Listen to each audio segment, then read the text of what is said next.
We continue our discussion on Jamaican quartermiler Chris Taylor's anti-doping case. On Monday's show, we spoke to Dr. Paul Wright, who is a former lead doping control officer, DCO, for the Jamaica Anti-Doping Commission, JADCO. During that interview, Dr. Wright said that JADCO needs to do more to sensitize senior athletes to the testing process. In a little while, we'll hear the details of that story from Gerard Morris-Sealy. Earlier today, though, the former JADCO Executive Director Rennie and Shirley gave some insight on dope testing procedures for professional athletes in a series of tweets. Now, she was also specific in some instances, I suspect, to the Christopher Taylor issue. Let's have a look at those tweets.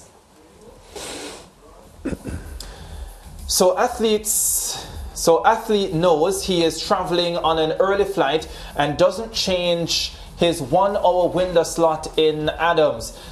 Thinks he can just tell the DCO who turns up at his door, oops, my bad, I can't take test because I have a flight to catch. This isn't JADCO. Athletes in the AIU RTP in the top 20 in his event. So she's referring here specifically to Christopher Taylor and his case. DCO flew into Jamaica to specifically test 1 or more athletes in the AIU testing pool. DCO and chaperone turn up and athlete talks to them. Question mark. Did they turn up during the 1 hour window as required? Once contact is made within that slot, sample must be given/taken. And I'll explain that more in detail after this. By the way, if athlete refuses to give a sample, he is required to fill out a section of the doping control form giving his reasons as to why he is refusing to submit a sample. The athlete, DCO, and chaperone have to fill out the required sections of the form, and the athlete gets a copy. There's a process. Just humor me with these facts. November is in the off-season, no meets to run to. Off-season is prime time for no advance notice. Doping control form has athlete notification instructions on it with athlete rights. So Rennie and Shirley, the former JADCO Executive Director, here she is again. I don't know how the new AIU investigations unit works, but in my time, IAAF team would investigate and send recommendations to a separate IAAF independent board, redeclaring an adverse finding has been committed. Process was thorough and took time, just saying. So that last tweet, so all those persons saying this is just a he said, she said type of thing are missing the point. There is a paper trail. DCO and chaperone will have provided written witness statements and submitted the signed doping control form to AIU. So a number of issues coming out of those tweets from Rennie and Shirley. The penultimate tweet that you would have seen, I suspect, is talking about the length of time it is taking for this case to be completed, because remember, this started in November of last year, and only last week did it get to a stage where the athlete was charged. Of course, the AIU goes through a comprehensive investigative process where they interview as many of, if not all of the individuals involved, and it's no different from, at least in this case, a court of law, where the prosecutor ensures that he has a strong enough case before a charge is laid. So that's one issue that would have come out. Another issue from the first tweet would be the fact that the athlete might not have updated his whereabouts form, because clearly if that had been done, then the testers would not have turned up at his home on the morning in question of November 16. So that's another issue that Rennie and Shirley has pointed to, suggesting that what should have happened is that the athlete should have updated his whereabouts form, and the situation that he's in now would not have started in the first place. So Mariah and Lance, a number of issues coming out of those tweets from Rennie and Shirley. Yeah, a lot of different issues, Ricardo. And one, what I got from it is the process. The same thing Dr. Paul Wright spoke about yesterday, the process. And that has been, coming to the forefront time after time, which leads me to wonder now if, we really need to implement what Dr. Paul Wright said yesterday, that the athletes really are not aware of the process, because that is what I'm getting. All right, let's hear what Dr. Paul Wright had to say yesterday. Gerard Marsili has that report. Christopher Taylor is the latest high-profile Jamaican athlete to be embroiled in an anti-doping case. The 2015 World Under-18 400-meter champion has been charged under Article 2.3 of the WADA Anti-Doping Code, which speaks to evading, refusing, or failing to submit a sample collection. Speaking on the Monday edition of the SportsMax Zone, former lead doping control officer at JADCO, Dr. Paul Wright, encouraged the entity to do more to sensitize their top athletes. Now let me start by saying that every elite athlete wants to get the edge over the other athlete. It may be a training method, it may be the equipment that they use, it may be the surface that they run on. Our own Usain Bolt use cryotherapy. Everybody has their own thing. What we need from anti-doping is to engage the athletes, let them know what is banned, what is not banned, and have regular meetings with these elite athletes and to reapprise them of the rules and keep them up to date on the rules. With the implementation of a sensitization project, JADCO may face another obstacle of getting the athletes involved. But Dr. Wright has a suggestion to ensure their participation. Because the Anti-Doping Authority in Jamaica has a list of athletes that fall under their jurisdiction in 9 different sports, including weightlifting and judo, all those sports. Whenever you represent the country or represent the island or you're an elite athlete, you are on this list. Now this list, some of them live overseas, some live here. But every 3 months, you need to set up a seminar or a program where you reintroduce these rules to the athletes, and there's a sanction of missing it. You can't just don't turn up for two of these seminars and say, boy, I was feeling sick or so. You get the date and you are supposed to be there. And if you miss those 2 dates, then there's a sanction. Christopher Taylor is Jamaica's most successful male quarter miler in the last 2 years, reaching both the Olympic and World Championship finals. Now the 23-year-old faces a significant halt in his short career with the potential of a maximum 4-year ban.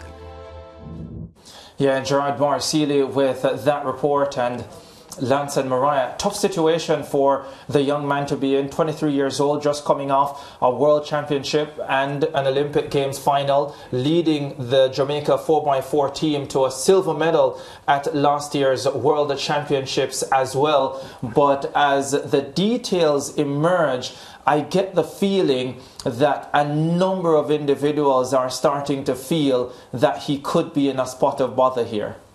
Yeah, the fact is, I'll start here because I think given the current landscape of international track and field and sport overall, there's a huge and heavy burden on athletes to comply with the rules of WADA, updating their whereabouts information, making sure they know all the rules and all the substances that are banned. So there's a heavy burden on athletes, which, to be honest, I think it's unfortunate that athletes have to do so much to make sure that they are within the boundaries of WADA and the Athletics Integrity Unit. Having said that, it is their responsibility to abide by the rules and make sure they're in the clear. And we heard Dr. Paul Wright mentioning yesterday that he feels that some of our elite athletes get a little cocky when they begin to, make global headlines and so on, and, begin to not only make a lot of money, but reach a certain level. And I don't think being cocky is a good approach for athletes when you recognize what is at stake here. Because if he gets a maximum ban of 4 years, he's only 23 years old. He's in the prime of his career. He's been showing the kind of improvement in the past 2 years that suggests that these are his best years ahead of him, the next 2 to 3 years. And if he's out for these 4 years, if he gets a maximum ban through his irresponsible behavior, I think he has to take a lot of flack for that. But I don't know what his defense will be, because we haven't heard from Christopher Taylor himself. Obviously, he's preparing a legal team to defend his position here. But until we hear exactly what his point is or what his position is, I don't want to cast aspersions on what happened with him. But just on the facts as we know it, he has a lot to explain here as far as I'm concerned. Yeah, and it's a very unfortunate situation for any young, promising athlete to be in, Ricardo. And that's one of the factors that have been on my mind. Jamaica losing an athlete for 4 years, not being able to compete. And not just that, the mental pressure that will come with this. A young man at 23 years old, you know, at the peak of his career, it's his opportunity to make his mark, to make his money as well. Yeah. And this is what he does for a living. So for me, a lot of things don't add up, and I can't wait to hear from Christopher Taylor himself, because I feel as if there's more to this than is being said. Yeah, let me also say what is quite important for me. I think a number of individuals have been confusing a whereabouts violation with what Christopher Taylor has been charged for, which is evading or failing to submit to sample collection. And I think Dr. Paul Wright tried to explain that yesterday as well. So a whereabouts violation happens when you have 3 missed tests in a 12-month period. If you missed 3 tests in a 12-month period, then a whereabouts violation occurs. However, before I get to that, how do you miss a test? You saw Renee and Shirley speak about Adams. Now that's the portal where the athletes go to update their whereabouts information. So for 1 hour each day, they have to say, I will be at this place for this 1 hour period. And the testing authorities will turn up at that place within that 1 hour period to test you. If you are not there and you do not turn up in time, and the drug testers come and they leave, then that counts as 1 missed test. If that happens for 3 times in a 12-month period, then you are looking at a whereabouts violation. What Chris Taylor has been charged for is now different. Evasion or failing to submit to sample collection now happens when the testing authorities turn up and say, we are here to test you. Ricardo Chambers, who is a doping control officer, turns up at the house of Lance Whitaker during his 1 hour period and says, I am here. And what am I? You're a doping control officer. What level athlete am I? Top class. Gold medalist. Lance. I'm giving him, I'm the one picking. No, you just label yourself. You say you're a doping control officer. You're a world-class athlete. Thank you very much, Ricardo. For the purposes of this discussion. Yes, sir. So I turn up at the place that you say you will be for your 1 hour period. You are there. I say to you, Mr. Whitaker, I am so-and-so, from so-and-so, I am here to test you.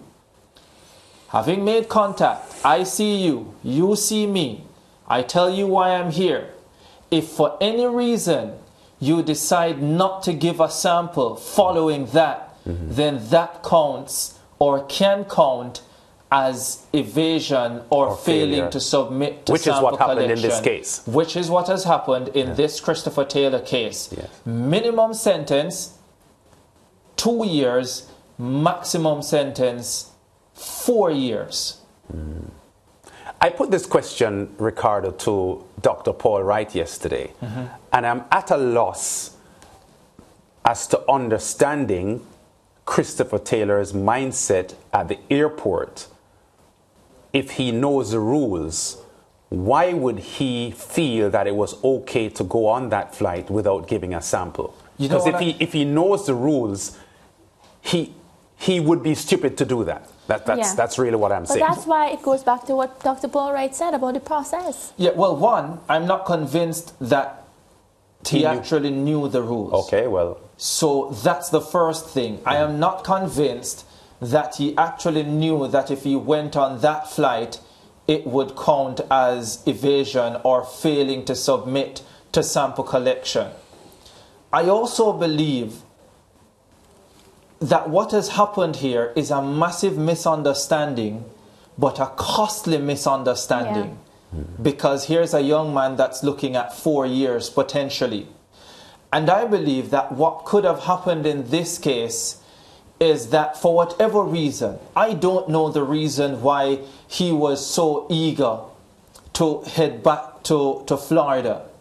But I just believe he got so caught up with the fact that there was a possibility that his flight would leave him, that he was likely willing to, let's say, take a missed test. And I'm sure, thinking back now, Ricardo, that flight is worth nothing compared to what we has to deal with. Of course it's not. But in that moment, that might not have been the thinking. Correct. The question I would I have definitely been asking myself, and I did put the question to Dr. Paul yesterday to kind of get an idea of what type of conversations would be had on the journey from his home to the airport, and even when they got to the airport before he went on that flight. And I'm thinking to myself, he must have been asking what will happen? The doping control officer what will happen. Yes. Like, to me, it only makes sense. Yes. Yeah. It only makes sense that if you're in that vehicle for half an hour before you take off, there must have been a conversation. Yeah. I think that conversation happened, and somewhere in that conversation, something was misunderstood. Yeah, but will that misunderstanding, if that is the case, be enough to get a reduction in the sentence, a reduction in what is the maximum penalty? I don't know. I'm not a lawyer. Yeah. But I have to think, Lance and Mariah, that there had to be a conversation. Yes. And Chris must have taken from that conversation something different from what the rule says. The rule says, or from what the charge now is. Yeah, my question is, what's the worst thing could happen to me? What's the best thing could happen to me? I want to know the worst and the best scenarios. That's a basic question, don't you think? Yes. Like, you would think that's the type of question that an athlete definitely would ask in a situation like that. The other issue that plays on my mind is the time that would have elapsed between when the doping control officer first saw him at his home and the time that he would have left to go on the airport, departed from the presence of the doping control officer. I have an idea. I think I may be able to answer that, Lance. Yeah. So my sources tell me that the doping control officers would have arrived at his home minutes to 6 a.m. Yes. Sometime between 5:50 and 5:56. They got to the airport sometime after 6:30. The young man checked in at about 7 o'clock. And my sources say that boarding was about 7:15. 7:15.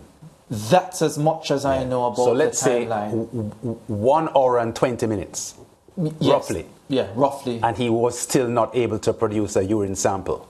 No.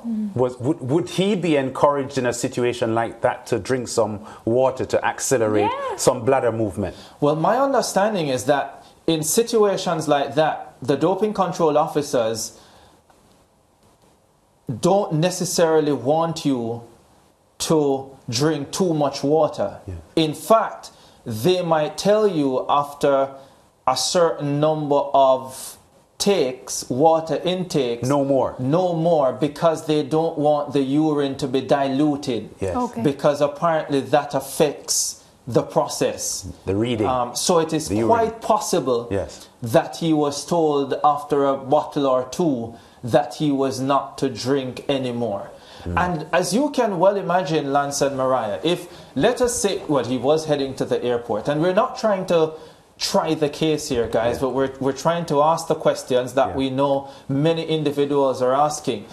But if you have a P, Sir Lance, at 5:45 before you head to Caymanas Park on a Thursday morning, how long after that does it take you to want to pee again?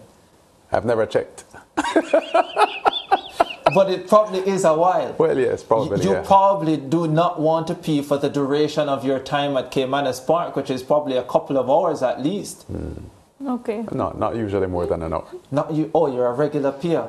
No, I'm saying I'm not at Caymanas Park on a Thursday morning for more than an hour. Oh, shooting links for at the track. Oh, I'm sorry. Which I think you're referencing. Yes. Yes.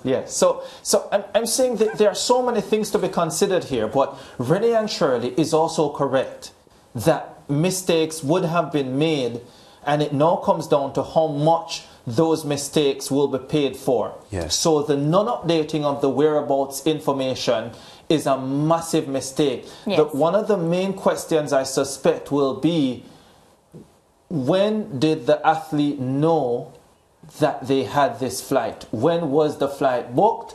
And why wasn't the whereabouts information changed as soon as the flight was booked? That's going to be one thing. And I'm sure there are also many individuals saying, the moment the testers turn up, then you need to forget about leaving and just make a decision.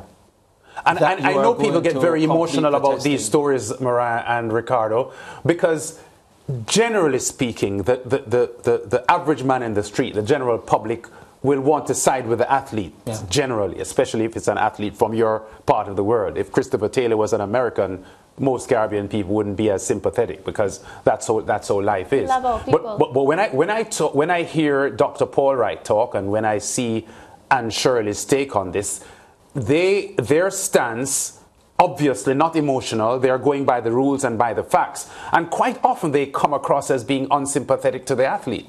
And let me tell you, Lance and Mariah, I've been speaking to a number of individuals who are close to athletes who understand the drug testing system.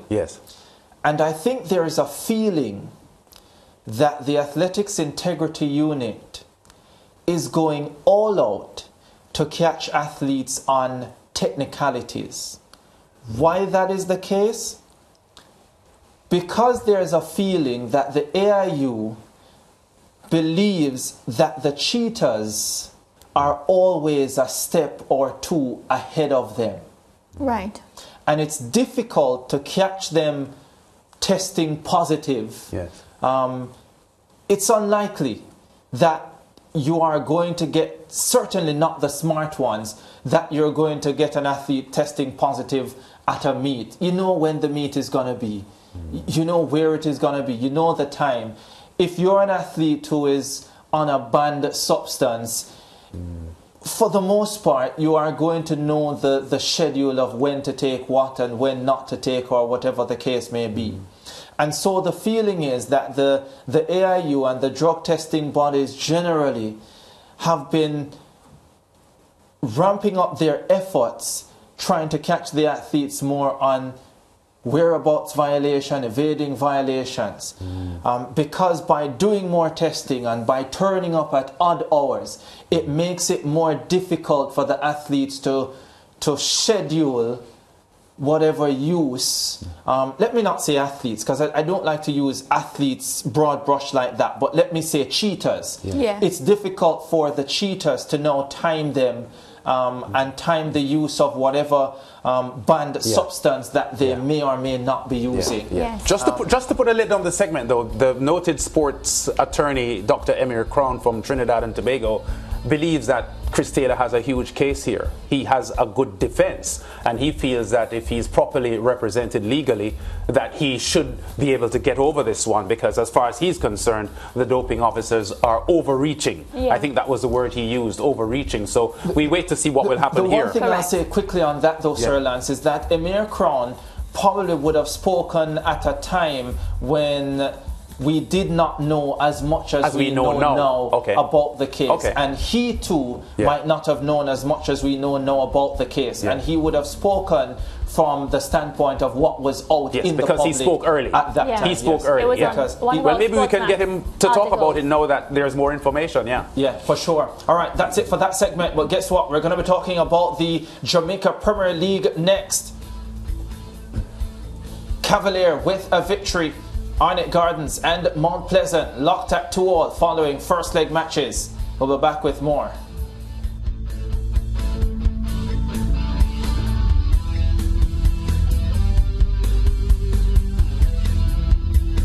Stay with SportsMax on YouTube and follow us on all social pages for updates, news and entertainment.